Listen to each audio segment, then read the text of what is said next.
Welcome to Nita's zone. आज आपण वर्षभर टिकणारं कैरीचं सुंदर मसालेदार असं लोणचं पाहायचं आहे। माझ्या नवऱ्याला असं मसालेदारच आवडतं म्हणून मी तीच पद्धत तुम्हाला दाखवते। तर त्याच्यासाठी लागणारं साहित्य आपण पाहूया आता। छोट्या नैवेद्याच्या वाटीनंच हे प्रमाण घेतलेलं आहे। ओवा आहे, हिंग 2 चमचे आहे, मिरे आहेत, मेथ्या आहेत, बडीशोप आहे आणि 2 वाटी धणे घेतलेले आहेत, दालचीन आहे, मोहरीची डाळ आहे, तेल लागणार आहे, मीठ आहे आणि ही तिखट पूड आहे। वर्षभर टिकायच्या ह्या लोणच्यासाठी लोणच्याचीच कैरी आणणं आवश्यक आहे। राजापुरी किंवा लाडवा जातीच्या ह्या आंबट कैऱ्या ह्या लोणच्यासाठी खूप चांगल्या असतात। कैऱ्या 1 डझन मी घेतल्या, पाण्यानं स्वच्छ धुतल्या, नंतर त्याला कापडाने पूर्ण पुसून घेतल्या आणि मग त्या माणसाकडनं ह्या फोडून आणलेल्या आहेत बाटासकट। कारण बाटासकटचं जे लोणचं आहे ना ते शेवटपर्यंत करकरीत राहतं।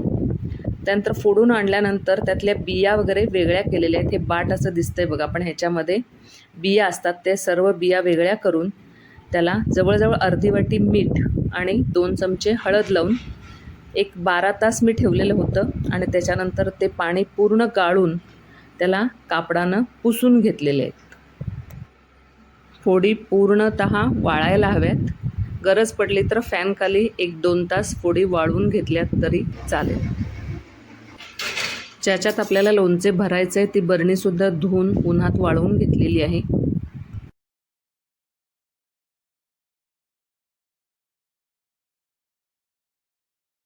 जे जिन्नस आपण मसाल्याचे घेतलेले आहेत, सर्वात प्रथम धणे मी भाजून घेते बघा। खूप भाजायचे नाही आहेत, फक्त त्याला आपण कोमट करायचं आहे की जेणेकरून त्याच्यामध्ये काही मॉइश्चर असेल तर ते निघून जावं। बडीशोप घेतलेली आहे, तीही आपल्याला परतून घ्यायची।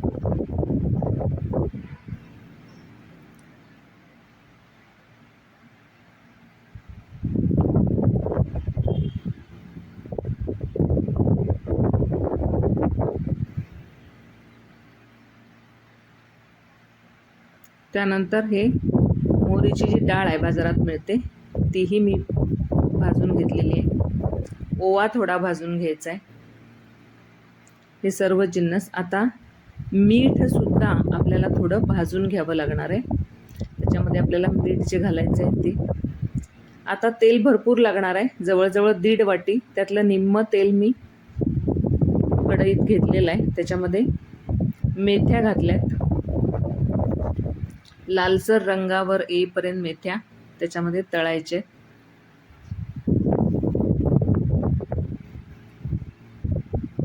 त्यानंतर दालचीन घातलेली आहे आणि मग काळी मिरी ती सुद्धा ह्याच्यामध्ये घातलेली आहे।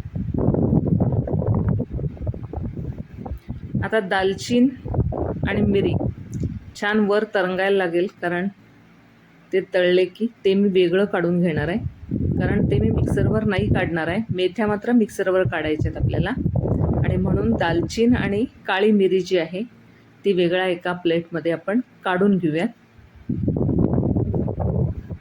आता ज्या मेथ्या लालसट या तळलेल्या आहेत याही आपण वेगळ्या प्लेटमध्ये काढून घ्यायच्या आहेत।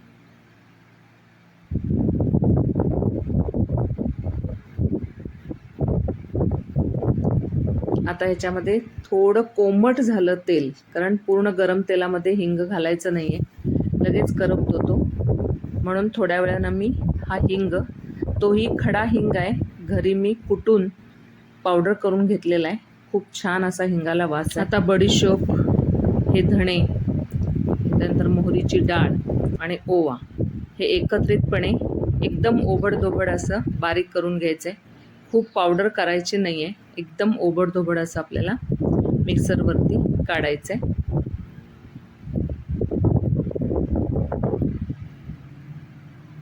तुम्ही पाहू शकताय असं मोठं मोठं ठेवायचं आहे।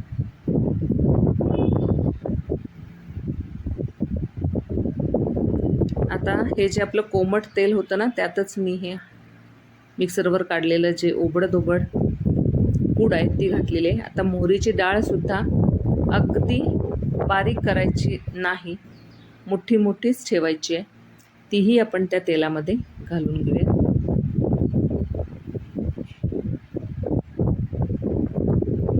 छानसं चमच्यानं परतून घ्यायचं आहे.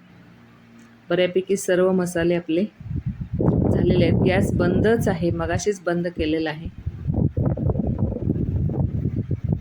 आता मस्त ह्याच्यामध्ये आपल्याला मेथी जी आपण तळून घेतलेली आहे ना, ती आपण मिक्सरवरती बारीक करून घेऊयात. तुम्ही पाहू शकताय ती मेथीची पूडही त्या मसाल्यात घालूयात.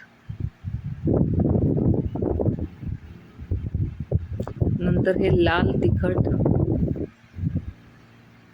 बेडगी मिरचीचं लाल तिखट आपल्या चवीप्रमाणे जसं तिखट आवडतं किंवा काय त्या पद्धतीनं तिखट घालायचं आहे. हा मसाला एकत्र.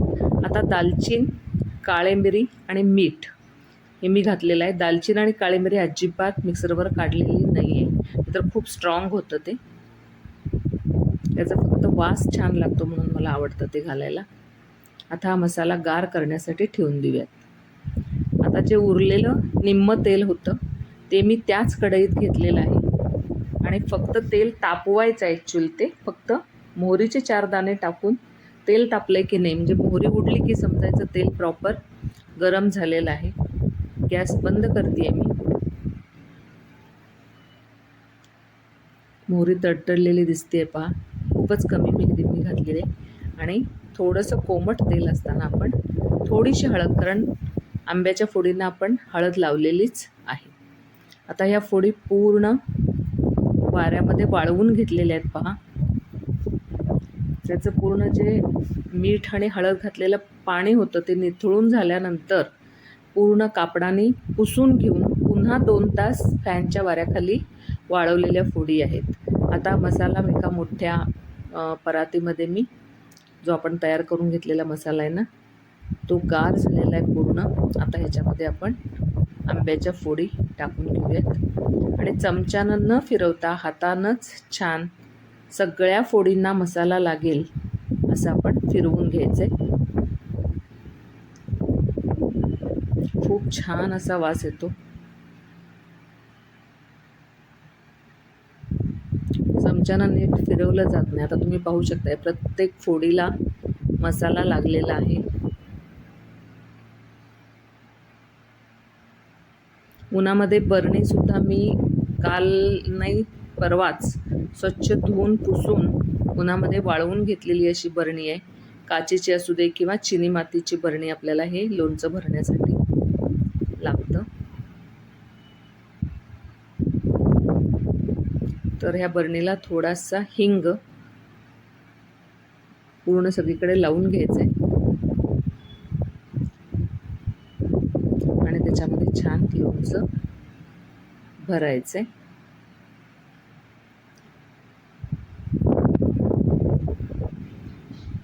तुम्ही पाहू शकताय लोणचं एकदम कोरडं कोरडंच आहे. आता मात्र लोणचं बरणीत भरल्यानंतर जे आपलं उरलेलं तेल होतं ना, जे आपण मोहरी तडतडल्यानंतर गार होण्यासाठी ठेवलेलं होतं ते ह्याच्यामध्ये घालायचं आहे आणि चमच्यानं पूर्ण या फोडी आत दाबून घ्यायच्या.